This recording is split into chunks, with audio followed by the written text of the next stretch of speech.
Yo, what's up, everybody? It's your boy Cam from Chin Checkers, back at it. Follow me on Instagram, ChinCheckers7. Shout out to my man Xavier Porter, Shoot the Five, Brooklyn Fights. Shout out to my man X Loco from the Bronx, baby. Yo, me and Xavier went up to the Bronx. X Loco invited us to come up there to watch the fight. We went up to the Bronx, had a great time, got to meet some of his peoples.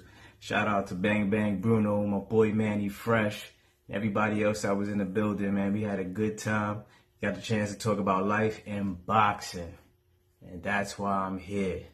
Daniel Jacobs, Canelo Alvarez fight. Now, y'all see my video, and I picked Daniel Jacobs to win the fight, in the fight to go 12. And I was 1 out of 2, 50%. The fight went 12 rounds. And Daniel Jacobs took that loss, man. Still my guy, man. Brooklyn stand up, baby. Brooklyn stand up. But I think he could have did a whole lot more in the fight. He used his jab good in the beginning of the in the early rounds, but he wasn't really throwing anything behind that.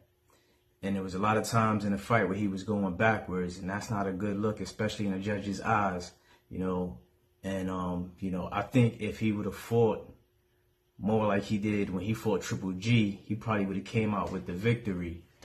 In the middle rounds, he started, he went southpaw, and it kind of helped him out a little bit and gave Canelo a little bit of confusion, but it wasn't enough. I think that he should have just been more aggressive. Canelo had a bum knee. He had his knee in a brace. And if he was more aggressive, especially early in the fight, who knows what would have happened? And who knows how bad that knee of Canelo Alvarez was. And I believe if he would have been more aggressive and brung it to him, he probably would have came out with the victory. When you fighting a champion, and yes, Canelo was pretty much the champion in that fight because he had 2 belts. Daniel Jacobs only had 1. When you fighting a champion, you gotta bring it. You gotta come at it. You can't keep it in the hands of the judges sometimes. You gotta go at him. You want that belt. You gotta take it. And I believe he did want it, but I think he gave Canelo a little bit too much respect. And and if that was the case, I don't blame him. Canelo is a great fighter. His resume is awesome. And Canelo, to me, he won the fight, but he just did enough to win the fight. What really helped him all out in that fight was his defense. His head movement was really good. And I like the way that when Danny did throw some of them power punches, the way he rolled with the punches to take some of the steam off of the punches so he wouldn't get damaged in the fight. I believe, though, if he would have kept that chin straight, he probably would have been feeling some pain the next day. But it was a real awesome fight. I would like to see a rematch, but we might not see a rematch because there's been some talks about Jacobs moving up to 168.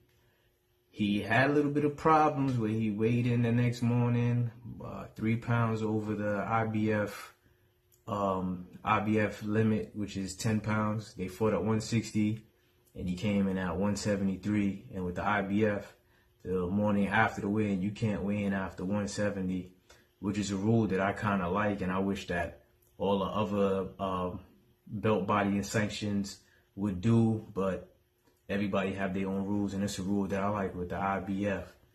So we'll see what's going to happen with that. But if he does stay at 160, I would like to see a rematch with Canelo, but I would like to see that rematch not immediately, but maybe probably next year, get a fight or 2 under his belt. Canelo get a fight or 2 under his belt, and then see what happens after that.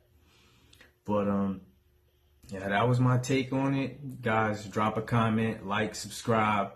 Definitely hit the bell icon so when I put up videos, you guys can see the content that I'm putting out. Excuse me.